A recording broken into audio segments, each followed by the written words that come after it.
Un cuerpo sin vida yacía en las sombras, llevando las marcas de una violencia indescriptible, mutilado por dos monstruos.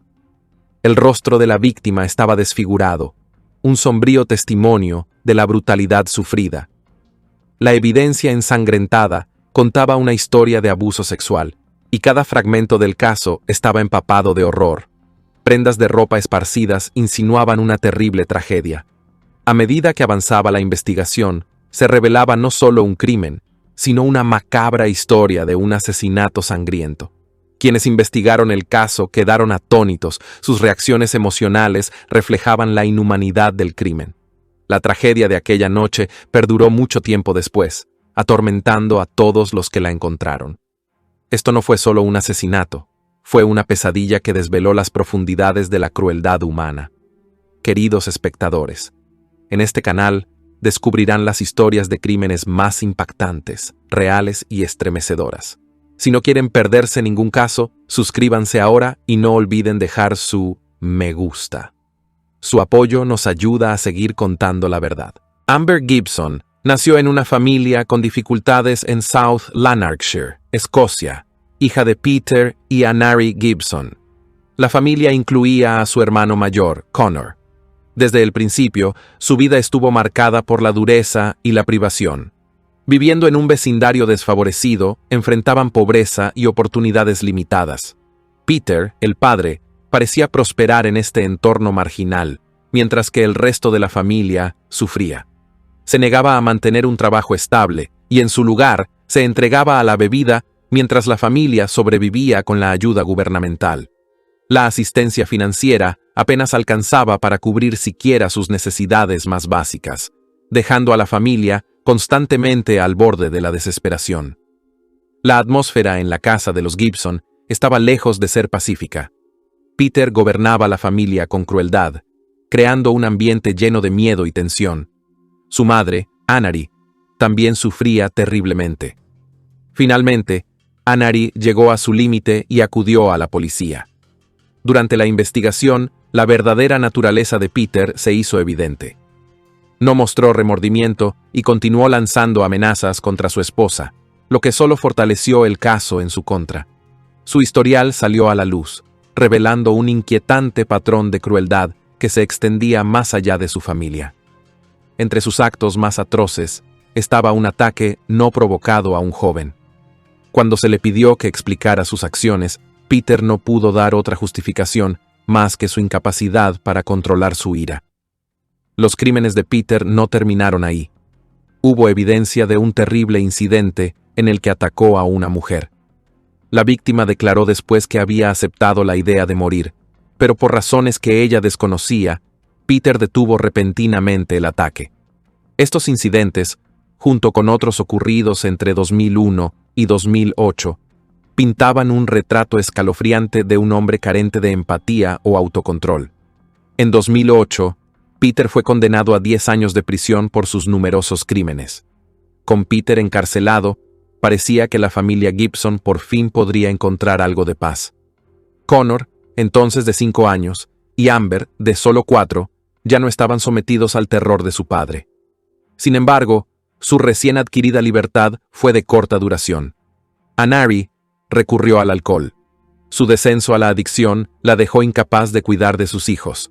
Connor y Amber fueron retirados de la custodia de su madre y colocados con padres de acogida, Craig y Carol Nien.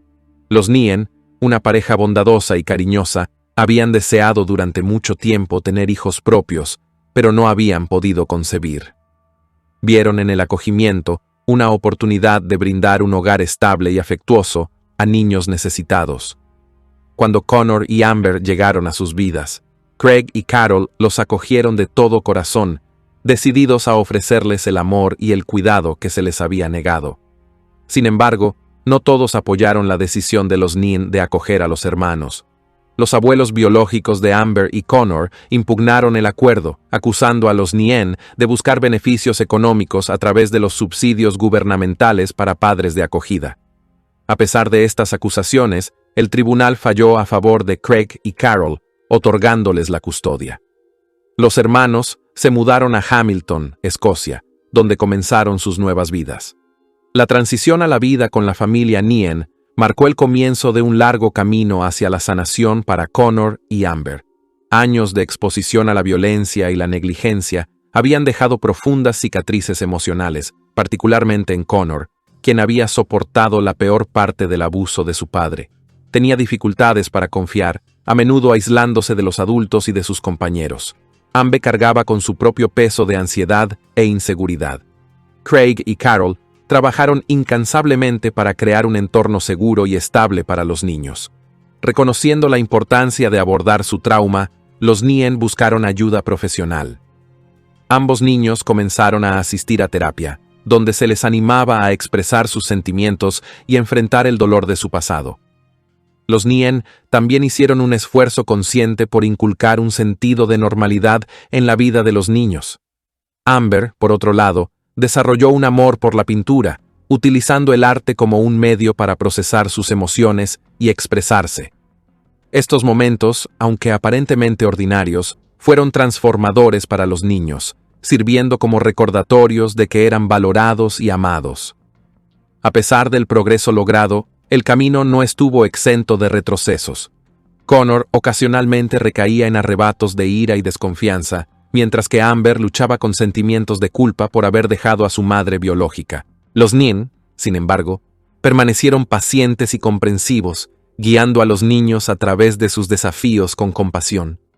Para cuando Amber y Connor llegaron a la adolescencia, habían comenzado a soñar con futuros más brillantes.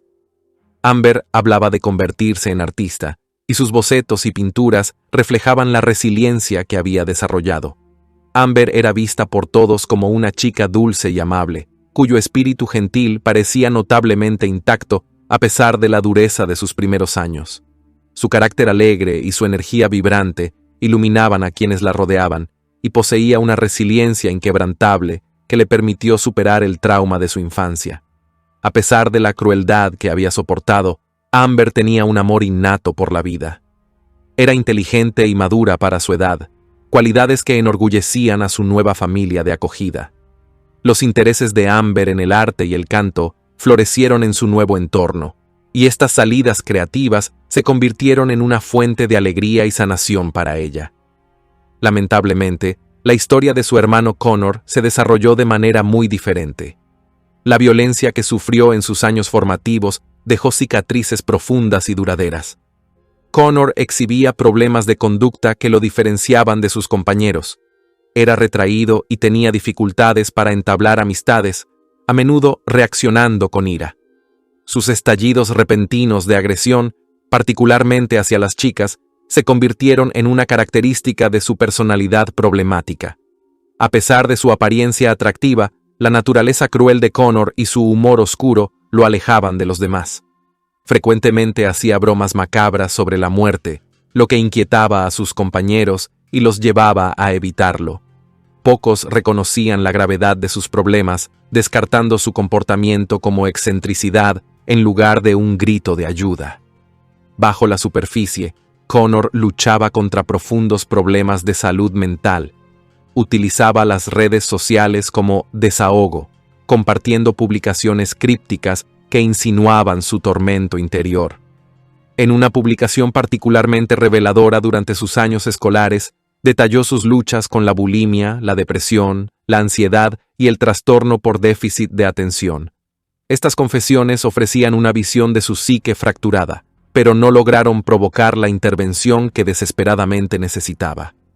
Los maestros especulaban sobre su salud mental, pero nunca se realizaron evaluaciones o diagnósticos formales, dejando a Connor enfrentar sus dificultades solo. Las luchas de Connor se extendieron a su vida académica. Mostraba poco interés en aprender, faltaba con frecuencia a clases y obtenía malos resultados en la escuela. Su incapacidad para conectar con los demás profundizaba su aislamiento y a menudo culpaba a su padre de sus problemas. En la visión de Connor, la tiranía de su padre había creado el caos en su mente y en su vida, dejándolo incapaz de liberarse de la sombra de su pasado. A pesar de su deseo de aceptación, los intentos de Connor por socializar eran constantemente frustrados por su comportamiento errático y su actitud inquietante. Su relación con Amber era especialmente tensa. Aunque compartían una historia común de trauma, el hermano y la hermana no podían formar un vínculo. Los padres de acogida, Craig y Carol Nien, reconocieron la tensión entre ellos e hicieron un esfuerzo concertado para minimizar sus interacciones. Desde una edad temprana, la agresión de Connor hacia Amber era evidente, y los Nien temían dejarlos solos juntos.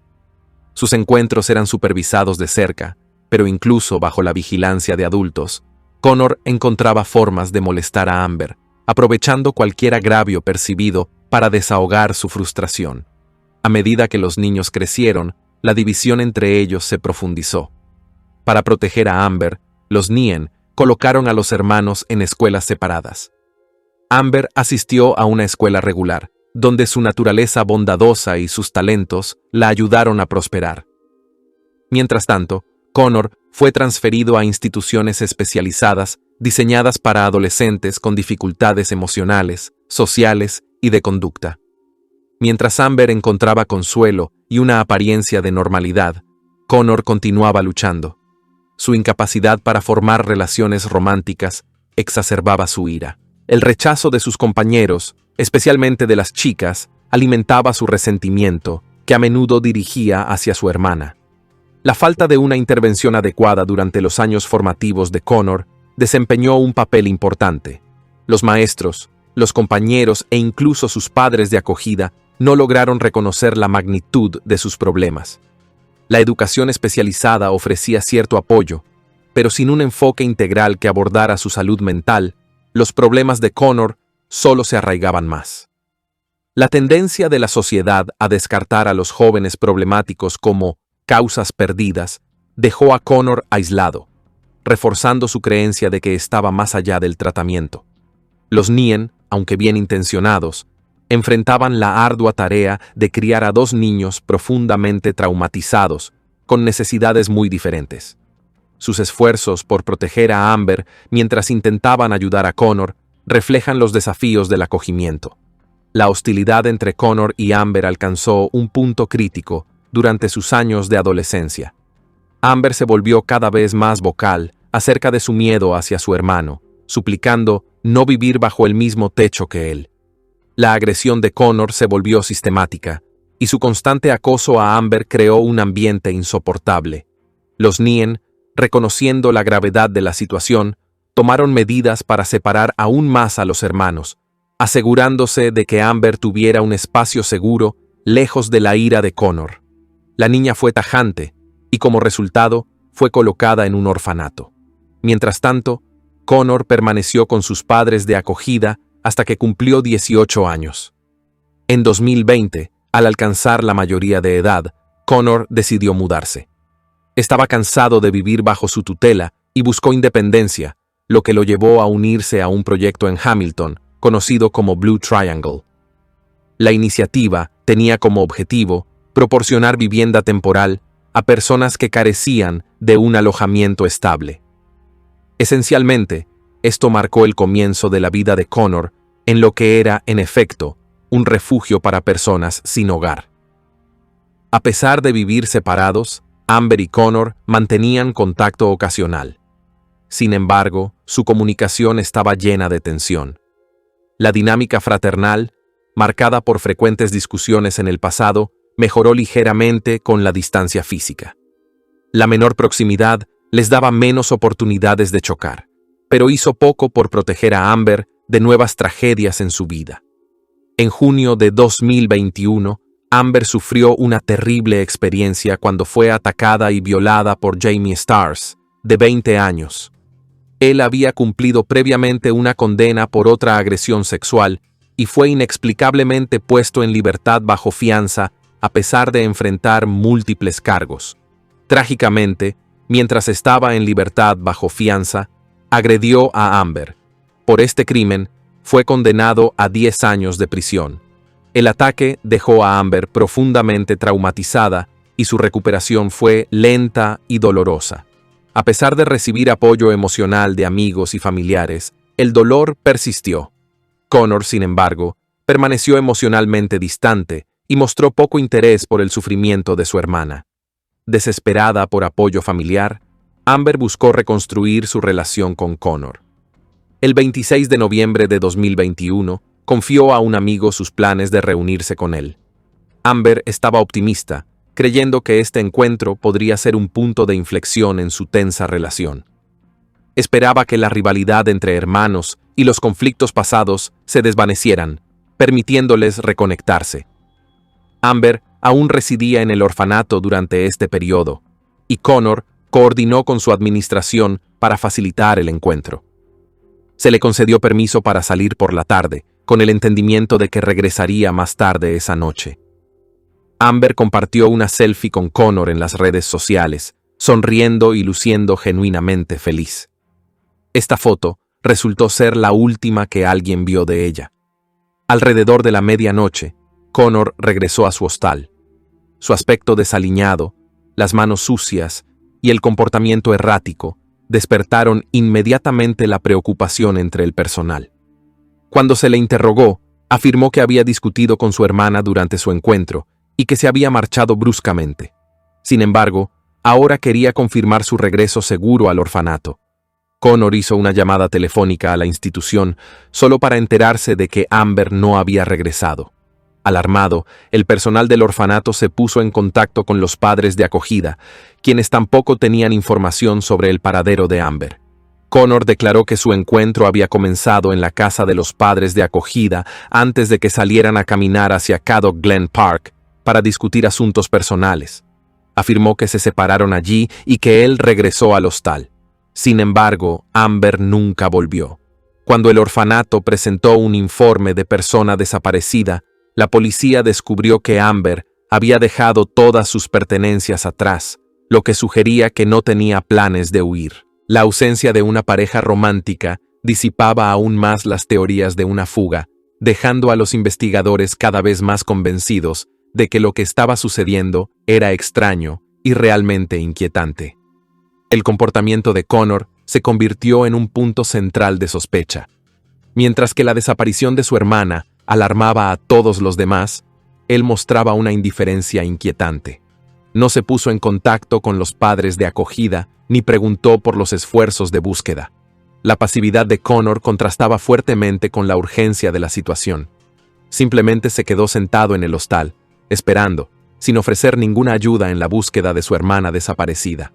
Durante este período, la policía intensificó sus esfuerzos de búsqueda, ya que necesitaban obtener cualquier pista que pudiera ayudar a desentrañar la desaparición de Amber. Naturalmente, recurrieron a la última persona que la había visto con vida, su hermano Connor. Los investigadores interrogaron a Connor, quien admitió que él y Amber habían caminado juntos esa noche. Según su relato, como de costumbre, estalló una acalorada discusión entre ellos. Connor afirmó que dejó a su hermana llorando en el parque tras su disputa. Explicó que había deambulado sin rumbo por las afueras de la ciudad antes de regresar finalmente a su hostal. Su explicación despertó inmediatamente sospechas.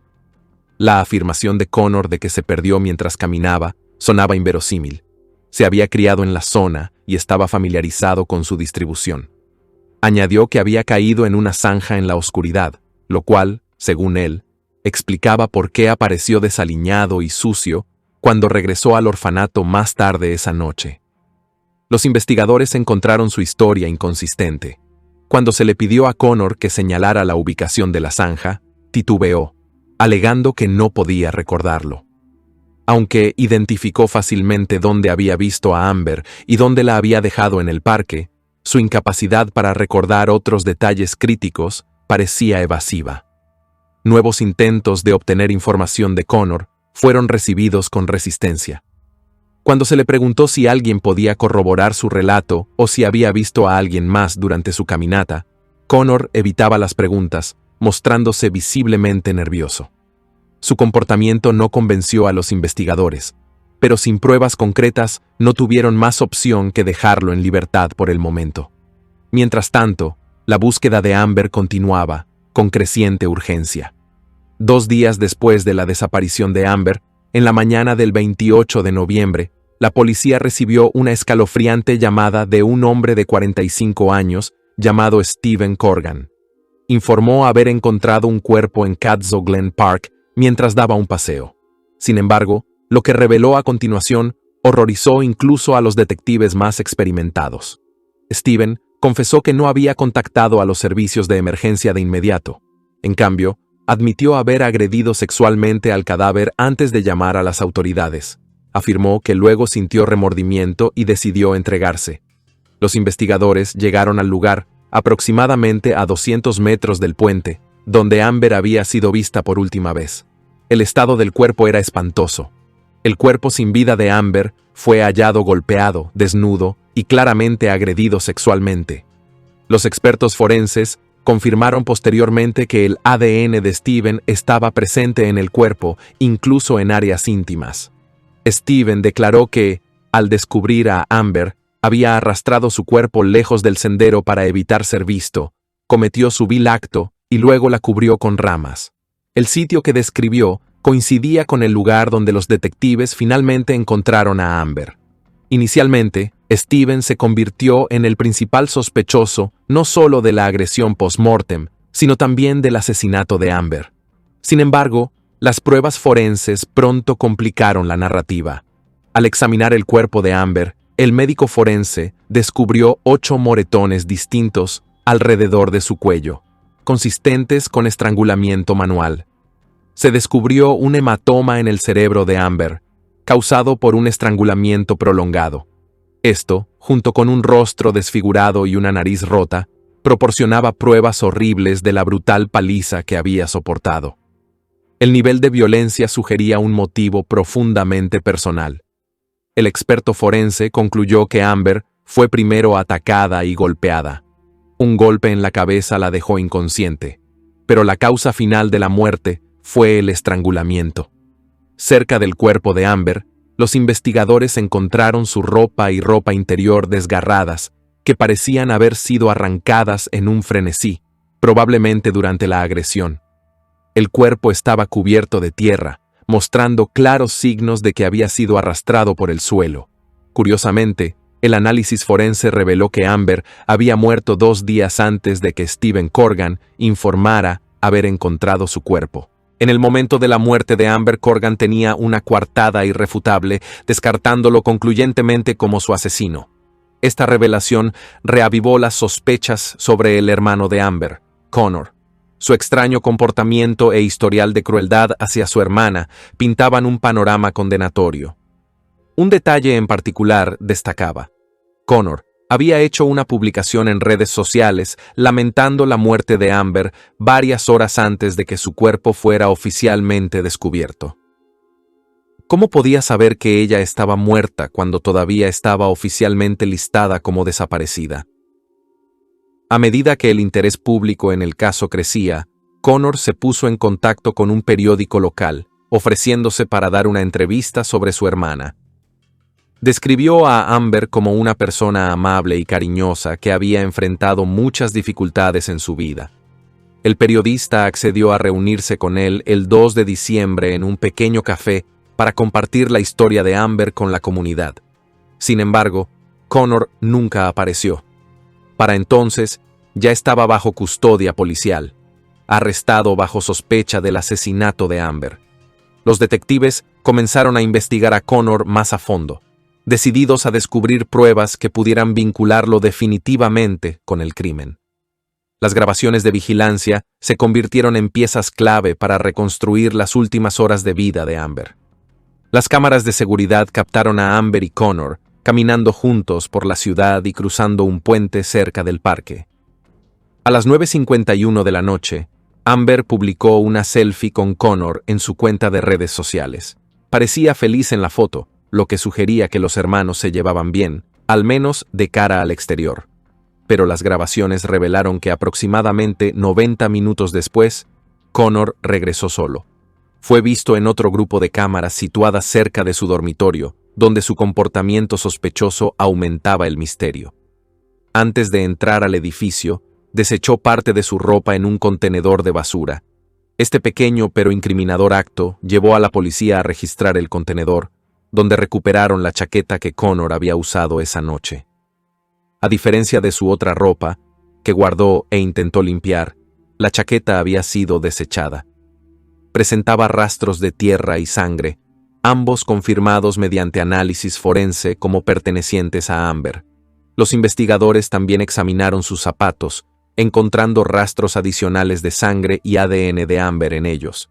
La policía especuló que Connor no había desechado toda su ropa simplemente porque no podía permitirse reemplazarla.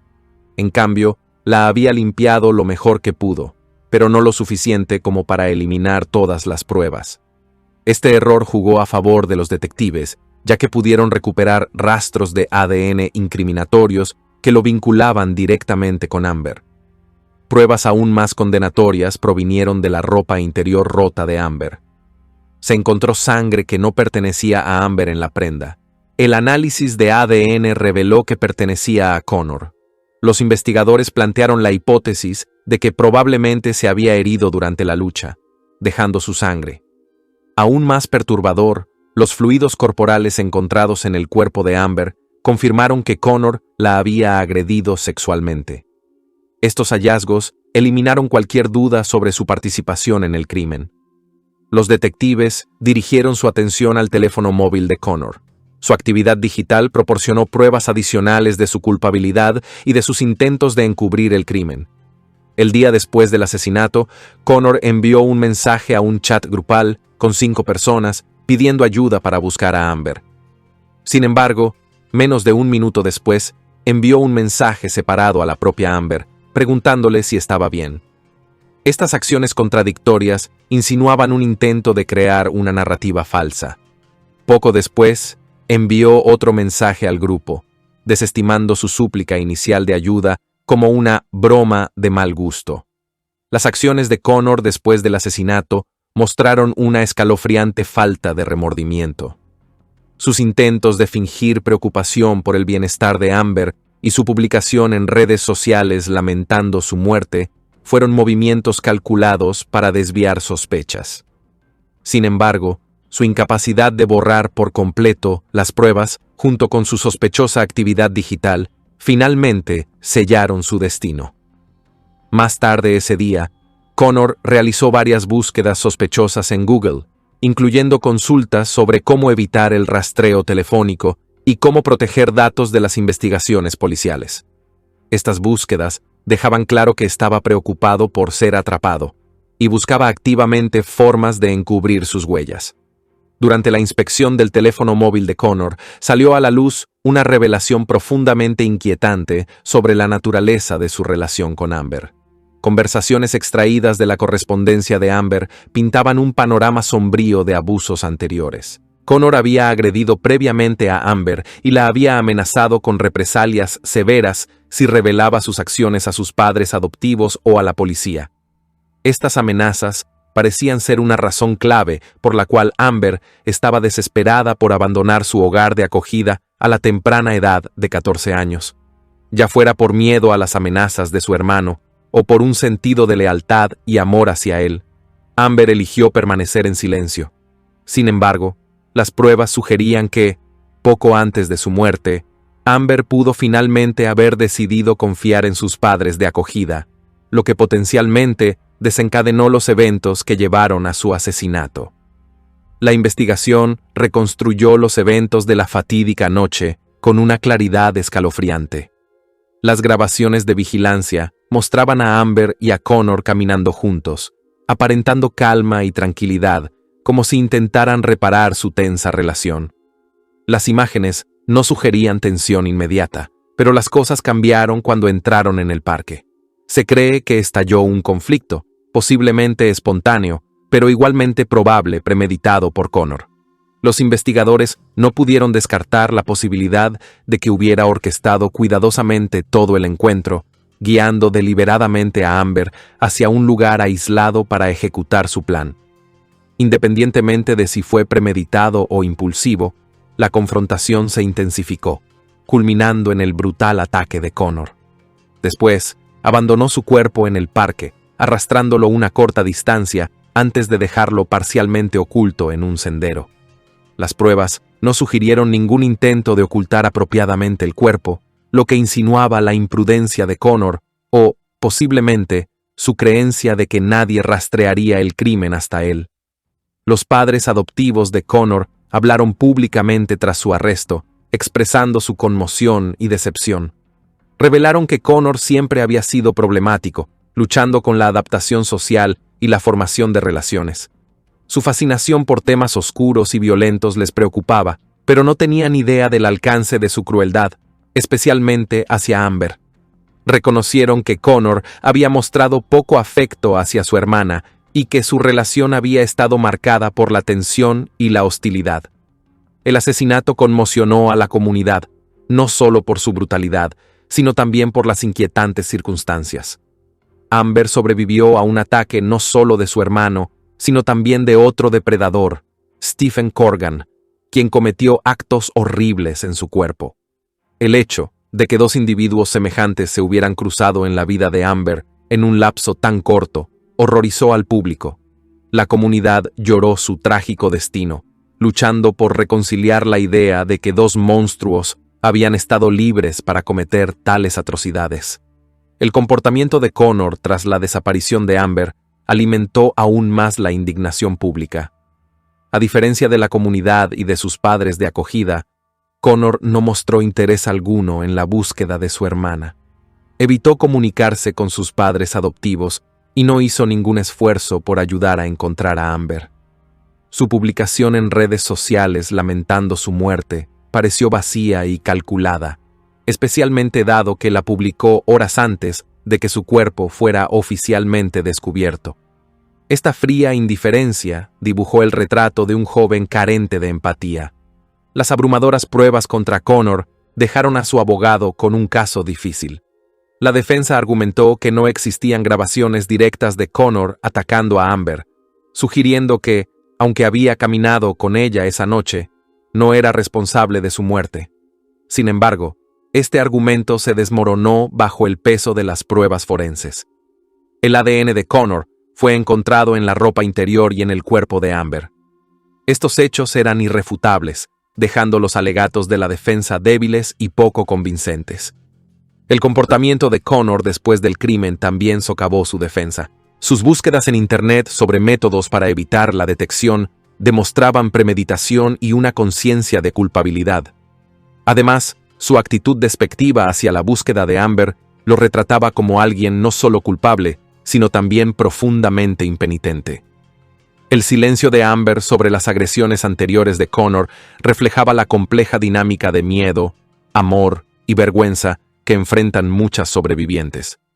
Para cuando decidió defenderse y enfrentarse a su hermano, trágicamente ya era demasiado tarde. Pero no debemos olvidar a la terrible persona que descubrió el cuerpo de la niña y cometió un crimen sobre él. Tras el arresto de Stephen Corgan, de 45 años, el caso tomó otro giro perturbador. Stephen admitió haber cometido el crimen sobre el cuerpo de Amber Gibson, descubriéndola en un sendero del parque. Durante su juicio, tuvo dificultades para articular por qué cometió un acto tan atroz. Según su propio testimonio, Stephen afirmó que no pudo resistir el impulso cuando se encontró con la niña. Esta confesión no solo impactó al tribunal, sino que también representó un desafío para la fiscalía, que tuvo que considerar cuidadosamente los cargos en su contra. Su ADN, encontrado en 39 áreas distintas del cuerpo de Amber, complicó significativamente la investigación del asesinato, retrasando aún más la justicia para la víctima. La defensa de Stephen se apoyó en gran medida en su padre, William Corgan, de 79 años, quien negó rotundamente la implicación de su hijo en cualquier delito. William describió a Stephen como un hombre decente y consideró imposible creer las acusaciones. Según William, Stephen había estado en casa poco antes del incidente, comportándose con calma y sin mostrar signos de agresión. También mencionó que Stephen se había caído recientemente y se había lastimado la mano, lo que, según él, le habría dificultado físicamente cometer los actos descritos. Sin embargo, William no pudo justificar la abrumadora evidencia. El ADN de Stephen fue encontrado en áreas del cuerpo de la víctima. El testimonio del padre mayor hizo poco para convencer al jurado. La exesposa de Steven también testificó, y su relato contrastó fuertemente con la caracterización de su padre. Ella describió a Steven como un hombre violento y peligroso. Declaró que había vivido con miedo constante de él y aunque estaba horrorizada por el crimen, admitió que no le sorprendía su implicación. Su testimonio pintó un cuadro sombrío de un hombre impulsivo, lo que reforzó el caso de la fiscalía. El abogado de Steven intentó construir una narrativa alternativa, sugiriendo que Steven había movido el cuerpo de Amber para proteger a los transeúntes de la visión traumática de una víctima de asesinato. La defensa argumentó que la confesión de Steven era una broma mal concebida y no reflejaba la realidad. Sin embargo, esta afirmación se derrumbó bajo escrutinio. La evidencia forense mostró el ADN de Steven en lugares que no podían explicarse solo con mover el cuerpo. Se encontraron fluidos corporales masculinos en Amber, proporcionando prueba indiscutible. El jurado tuvo que reconciliar la aparente falta de empatía de Steven con su extraño intento de justificar sus acciones. Mientras que los actos de Steven horrorizaban a la comunidad, el aspecto más impactante del caso seguía siendo la traición que Amber sufrió a manos de su hermano, Connor Gibson. Desde temprana edad, los hermanos soportaron una infancia marcada por la negligencia. Su padre era violento y su madre indiferente, dejando a ambos niños emocionalmente marcados. En lugar de unirse por un trauma compartido, la relación de Connor y Amber estaba llena de hostilidad. La agresión de Connor finalmente llevó a su separación en el sistema de acogida, erosionando aún más su vínculo ya frágil. Amigos habían advertido a Amber sobre Connor, instándola a mantenerse alejada, pero Amber creía en segundas oportunidades. En la fatídica noche, accedió a reunirse con él, decidida a reconstruir su relación. Trágicamente, su confianza fue mal depositada. Connor la atrajo al parque, bajo el pretexto de una reunión afectuosa, pero se convirtió en la escena de su muerte violenta. A lo largo del juicio, Connor permaneció impasible, aparentemente desconectado del horror de sus acciones. Esta falta de remordimiento suscitó preguntas sobre su salud mental. Los psicólogos testificaron que Connor probablemente sufría de graves trastornos psicológicos, exacerbados por el entorno abusivo en el que fue criado. Al ser mayor, Connor tenía recuerdos más claros de la crueldad de su padre, lo que los expertos sugirieron que podría haber moldeado sus tendencias violentas. El equipo de defensa de Connor argumentó que él había buscado ayuda durante mucho tiempo para sus problemas de salud mental. Sus publicaciones en redes sociales revelaban a un joven lidiando con un profundo dolor emocional, hablando abiertamente sobre sus dificultades y su deseo de recibir apoyo. Sin embargo, sus llamados de auxilio no fueron escuchados. El abogado de Connor señaló fallos sistémicos, argumentando que la negligencia de la sociedad había jugado un papel en su descenso hacia la violencia. El público se mostró indignado y profundamente consternado por el caso, particularmente por la sombría realidad de que Amber fue víctima 2 veces, primero por su hermano y luego por Steven Corgan. La naturaleza horrenda de estas acciones provocó un amplio debate en los medios de comunicación y entre la gente. Los abuelos biológicos de Amber intervinieron en la tragedia, culpando al sistema de cuidado de menores y a los padres adoptivos que acogieron a Connor y Amber. Según ellos, tan pronto como los padres adoptivos comenzaron a recibir apoyo financiero por los niños a su cuidado, mostraron poco interés genuino por el bienestar de los niños. También expresaron preocupación de que la indiferencia de los padres adoptivos representara un peligro no solo para Amber y Connor, sino para todos los niños bajo su cuidado. Este no era un caso aislado. Según se informó, Amber y Connor no eran los únicos niños adoptivos en el hogar. Los padres adoptivos negaron rotundamente estas acusaciones. Mantuvieron que siempre habían actuado en el mejor interés de los niños, quienes habían llegado a ellos desde entornos problemáticos y a menudo traumáticos. Argumentaron que cuidar de tales niños era inherentemente desafiante, especialmente al enfrentarse a problemas de comportamiento severos como la agresión de Connor. Explicaron que el traslado de Amber a un orfanato fue una decisión tomada no por negligencia, sino por su seguridad, Los padres adoptivos insistieron en que no tenían conocimiento de las tendencias violentas de Connor hasta mucho después y que la separación tenía como objetivo proteger a Amber de daños adicionales. Cuando Connor cumplió 18 años, decidió dejar su hogar y mudarse a un refugio para personas sin hogar.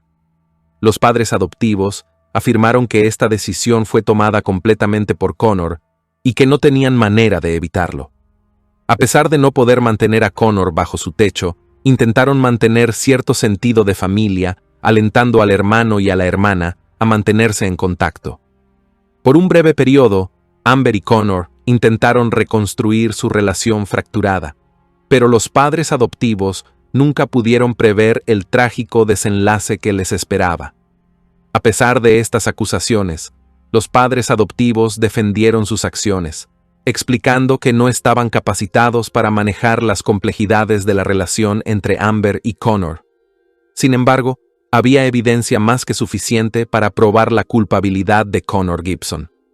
El juicio duró 13 días, tras los cuales el jurado se retiró a deliberar sobre el veredicto. Los jurados encontraron unánimemente a Connor Gibson culpable de asesinar y agredir a su hermana de 17 años. Recibió una sentencia de cadena perpetua. A pesar de la brutalidad, se le otorgó el derecho de solicitar libertad condicional después de cumplir 22 años de prisión. Stephen Corgan también fue declarado culpable de cargos de abuso sexual de un cadáver y condenado a 9 años de prisión.